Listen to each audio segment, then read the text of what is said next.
Chapter 19.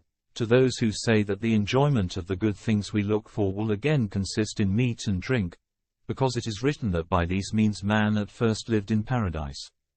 But someone perhaps will say that man will not be returning to the same form of life, if as it seems, we formerly existed by eating, and shall hereafter be free from that function. I, however, when I hear the Holy Scripture, do not understand only bodily meat, or the pleasure of the flesh, but I recognize another kind of food also, having a certain analogy to that of the body, the enjoyment of which extends to the soul alone. Eat of my bread, Proverbs chapter 9 verse 5, is the bidding of wisdom to the hungry. And the Lord declares those blessed who hunger for such food as this, and says, If any man thirst, let him come unto me, and drink ye joy, is the great Isaiah's charge to those who are able to hear his sublimity. There is a prophetic threatening also against those worthy of vengeance, that they shall be punished with famine. But the famine is not a lack of bread and water, but a failure of the word, not a famine of bread, nor a thirst for water, but a famine of hearing the word of the Lord. Amos chapter 8 verse 11. We ought, then, to conceive that the fruit in Eden was something worthy of God's planting, and Eden is interpreted to mean delight, and not to doubt that man was hereby nourished. Nor should we at all conceive, concerning the mode of life in paradise, this transitory and perishable nutriment, of every tree of the garden. He says, You may freely eat, Genesis chapter 2 verse 16.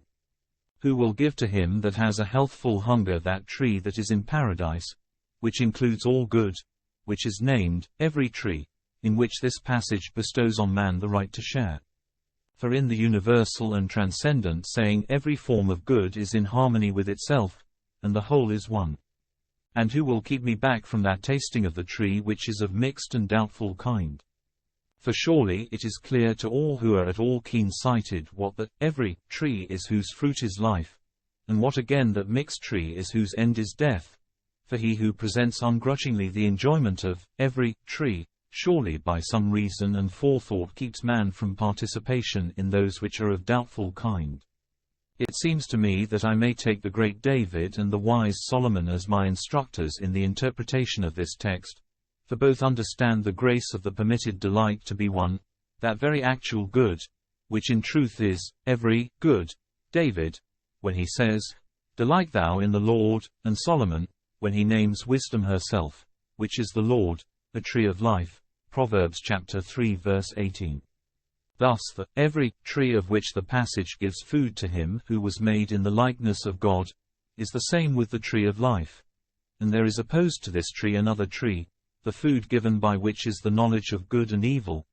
Not that it bears in turn as fruit each of these things of opposite significance, but that it produces a fruit blended and mixed with opposite qualities, the eating of which the Prince of Life forbids, and the serpent counsels, that he may prepare an entrance for death. And he obtained credence for his counsel, covering over the fruit with a fair appearance and the show of pleasure, that it might be pleasant to the eyes and stimulate the desire to taste. If you enjoyed this talk, consider subscribing to this channel and click on the notification bell, then you will know when new content is added to this playlist. Thank you for listening, and have a blessed day.